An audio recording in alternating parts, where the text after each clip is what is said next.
Hey guys, and welcome. Today's project, we're going to do something a little different. I've recently been watching a YouTuber by the name of Cosplay Chris. He's an Australian guy. He does a lot of cool projects. Check out his station. But one of the things he likes to do is take these action figures, these large size action figures, and detail them out, change it up a little bit. So it looked really cool, and I thought I'd get my, give it a go myself. So I ordered this HulkBuster suit. This is from a Hasbro. It's about 12 inches tall. And so let's just open up and take a quick look at it.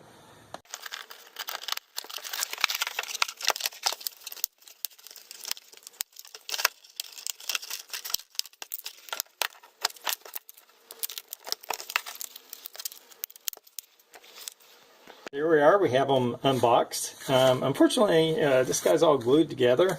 I originally thought about opening them up and maybe putting a light in his chest right here for the arc reactor.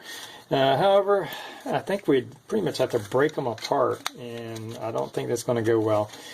So I'll have to scratch that. But we may try doing a few other things. Obviously, we're going to repaint them and give them more detail and maybe put them on a little base. So let's just get moving with it. Alright, so first plan of action before I do any of the painting is I want to adjust his body so we have a different pose other than him just kind of standing straight up in kind of a boring fashion. So what we did is I went ahead and cut the arm off at the elbow joint, and I had to use my Dremel, and I'm having to be very careful. This is not styrene plastic. I think it's polypropylene plastic. Could be wrong, but I think that's what it is. So it reacts differently, and I think I'm going to have to do some other pieces. So, but anyway, the plan is to put some bends in the arm and possibly this leg to where the leg's coming up like he's either running or walking towards something, a little bit more of an action pose. So that's the plan. We're going to use kind of making this up, but I'm going to use milliput to fill in this joint once I turn it, and then that way it can be primed, sanded, molded in position. So I'll come back and just keep going. Alright, so we've cut off the leg. I've sanded the bottom part a little bit. Still needs a little bit more sanding, but it does sand pretty well. The idea is we're going to cut away these intrusions right here, so this leg will fit closer in, and we'll probably have to cut out some a gap in here so this will be able to sit higher up. Right now it's sitting too low. I want this knee joint basically coming up over that point and minimizing the space that we have right here. So we'll have a bent leg like he's walking or running or something to that effect. I've also added in some sprue with some hot glue just to use as support when I do add the arm back in. I want to try to keep this to a minimal right here. So I've also sanded out this a little bit, and I may have to do a little bit more sanding around here to get this to fit good. But I think we can get a pretty good bend in the elbow with a minimal amount of space that we'll have to fill in. Something along that is probably what I'm going for. So let's just keep going. Okay, so after a lot of dremeling and sanding and measuring or fitting, just kind of fitting it up and looking, I think I'm close to where I want the leg to bend and seal back over. I've gotten this knee joint over the majority of the gap here. Obviously we're going to use the milliput or some kind of putty to fill in here and close that gap.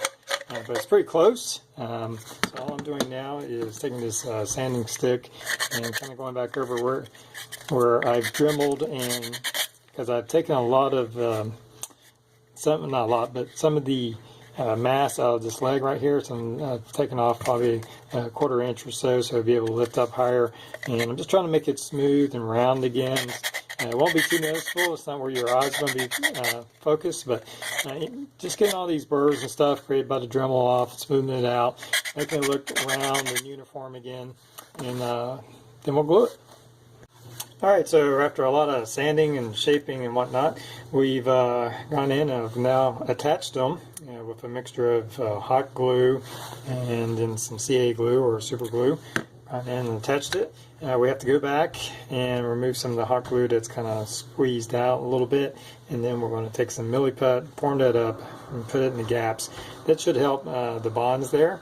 This is no longer a toy. It probably would break off if you put too much pressure on that, but it's just going to be a posable display. So there we go, and let's just get the milliput out and start working on that.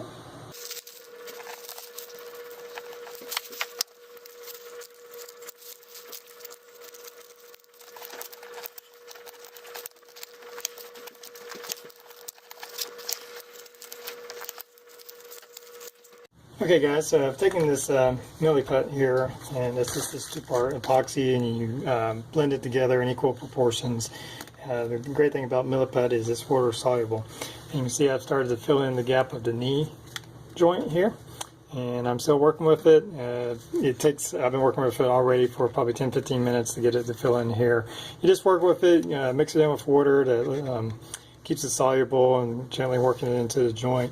Great thing about milliput is once it does harden, it's almost rock hard, and it's sandable, even drillable. So we got this joint here with the knee, and now I'm going to work on doing the milliput in the elbow. Alright, so we've taken them, and we now, of course, you can see where I've primed over them, and we can take a look at where the joints are at. Now he is primed over, but I'm not done with the priming yet. I still have some sanding work to do. I've added in some putty along some of the seam lines and sanded some of the seam lines to get rid of those, but there's a little bit more work to do. This is Rust-Oleum's primer, automotive primer, and once it dries and cures, it's sandable. So we want to let this cure. It's not cured yet, it's dry to the touch. So, but once that dries, we're going to work a little bit more on the seams here and touch up a little bit where the joints. Now I'm pretty pleased with how the joints came out. I think overall they're not very noticeable. At least your eyes will not be focused toward that. It's going to be focused more toward the body, the head, things of that nature. There's some work along this one that's kind of rough in here, but we can sand that, work on that. Maybe we can address some of these seam lines right in here. But this is the pose from the joints, as you can see. We'll put a little base on him. He's walking and a little bit more aggressive, other than just being straight up like he was. He already looks better primed than he did in that red plastic, but that's where we're at, and let's keep going. Okay, so we've gone back over and readjust some of the seams. You can tell where I've sanded some more, or I wasn't happy with. We smoothed it out, so he's ready to be primed over again, hopefully for the last time. And when you prime something, it tends to bring out the seams, and you can take a better look at it. Just make sure you give the primer plenty of time to cure. Also, we're working on our base here. You can see where I've outlined his foot, and now I'm going to, and I put a screw, and I drilled a hole in the bottom of this foot that's going to be standing, and so that'll hold him into place. I may put something under his foot, or he may just leave him like he's walking. But you can, what I'm going to do is Dremel this out a little bit and take my Dremel like he's cracking. I'm going to put the plan is to put some of this textured paint on, make it kind of look like asphalt, like he's walking on asphalt. But we're going to drill this out like there's cracks coming out from his foot. So that's the plan for the base, and let's keep going. Okay, so the HulkBuster has his first coat of red paint on. I painted it, allowed it to dry for a day, then examined him, and he had some issues on the bottom where the paint didn't get, so I've had to go up and touch up that paint. So we're going to let it dry for another day or two. I'm probably going to let it dry for a couple days, clear coat it, and let that dry for a couple days, and then we'll get into the painting of the HulkBuster. But until then, what we're going to work on is his little display stand here, and this is simply a little wood base here, probably, what is it, about 6.5 by 6.5, and you can see where I put his one foot, and of course cut it out, or marked it out, and see where I've started putting like cracks in the road. And the plan, of course, is to go in with this textured paint and go with like an asphalt type surface that he's cracking as he walks on. Maybe put some road stripes on it just for a little detail. Nothing crazy, just something simple to add to the display of him walking through. So that's the plan, and we'll get started on this.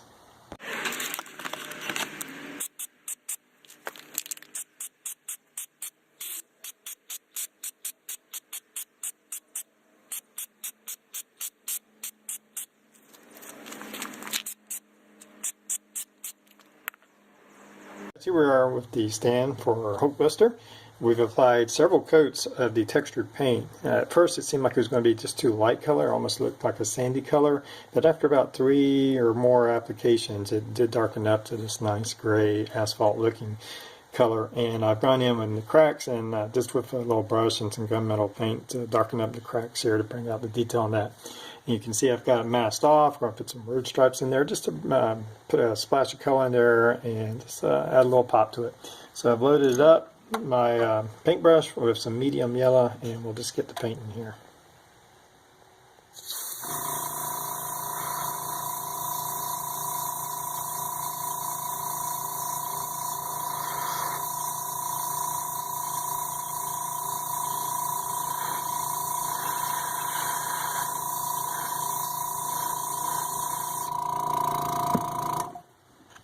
Alright, it's going to take several coats of this to get it to where I want it, so I'll come back when we get all those coats applied.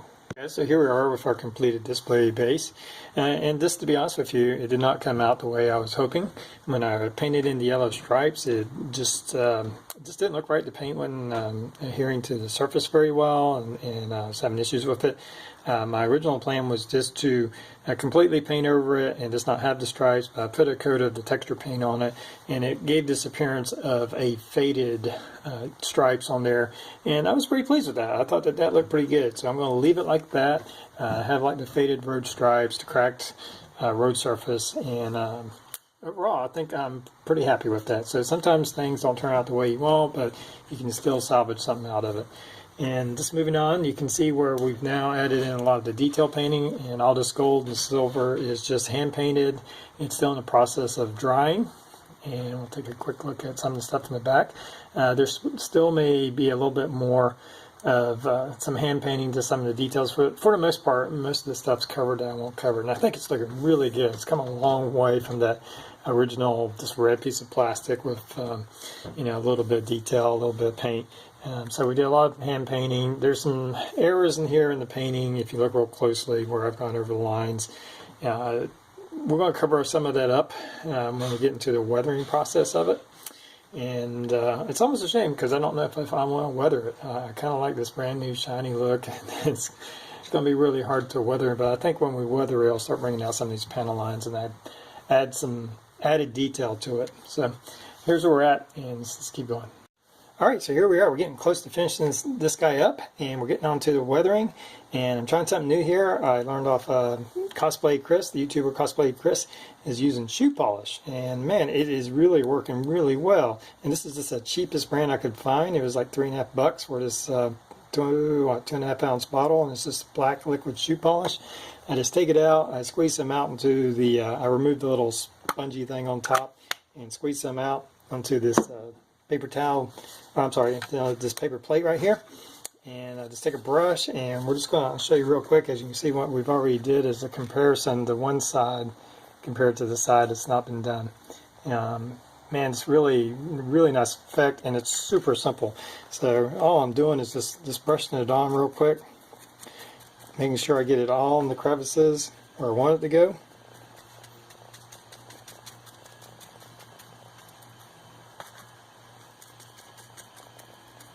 And I was a bit reluctant in weathering him because I was really, just excited about how the paint job was turning out. But this really brings out the details. It's really not affecting the paint job. It's just adding in some shadows and bringing out the detail. It's getting into those panel lines and bringing those out. So anyway, we coat it, and then I take some paper towels. Now I'm using paper towels that have no kind of design or texture on them because at first I'm sponging it off, and I don't want to unintentionally leave like a print of a flower or something on there. So this is what I'm using right now. You can use tissue paper, but I find the paper towels hold up a little better. I was using tissue paper, and if you're not careful, it starts breaking apart pretty quickly, and then you start getting pieces of the tissue paper or toilet paper on your model, whereas the paper towel tends to hold up a little bit better. I'm just using kind of has no prints. Anyway, I just start blotting it off.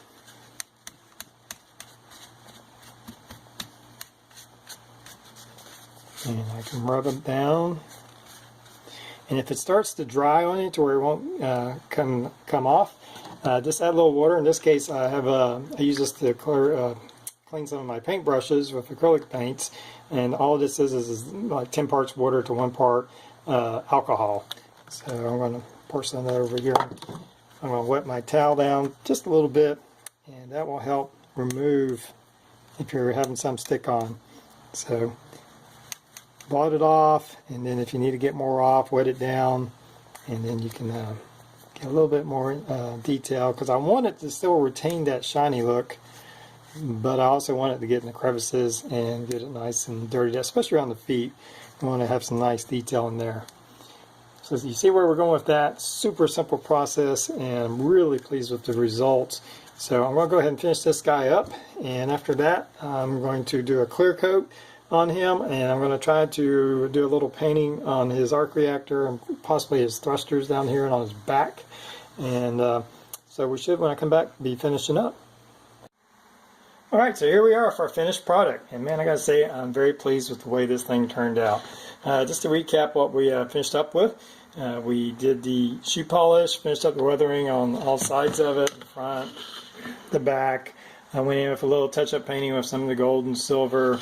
On the arc reactor, I used like a medium blue around the center, and then with a lighter blue I kind of stippled it in with a paintbrush, and then with a little white, just kind of give it the appearance of glowing. That's the only thing I wish I could have been able to do on this project, is to go in, take it apart, and add some lighting in there. That would have been really cool, but as I said at the beginning, this guy's glued together, and I think to get that apart, we would have just, especially the type of plastic we're using, it just would have broke all apart and would have made a mess of them. So, but I'm still very pleased with the outcome. The shoe polish weathering went great, and of course we have our display base that we did just using a simple base you get at a hobby store, and then using texture painting. We took our Dremel and of course put in some crack marks in the asphalt. So here we go, and just recap some of the products we use. Of course, we use the textured paint for the base. I used Rust-Oleum's primer, and Rust-Oleum's, this is actually Regal Red, if you're looking for that exact color. And I really like these products. This is one of my favorite primers to use. I just used some liquid black shoe polish for the weathering, and this was only about $3.50. I imagine any brand will do. And for the paint, we used just good old Testors gold. It comes in little square bottles, not too expensive. It worked fine. And then, of course, for the silver, we used Model Masters Silver Chrome. And so it turned out really good. And after I finished all the paint, I did put on a clear coat of Rust-Oleum's Crystal Clear Gloss. And so he has a gloss coat. And I'm just really happy about this project. So we spent about 14 bucks on the actual toy. I spent probably another 20 bucks for the paints and the base and stuff of that nature. You may already have some of this stuff, but that's what I spent on that. So for a little over $30, we have a very nice looking display. So it was a lot of fun, a little bit different change of pace than my normal stuff. I hope to do this again with maybe some other figures, maybe a bigger HulkBuster. Anyway, I hope you've enjoyed the video. Please subscribe to my channel if you like it. And until next time, have a good one.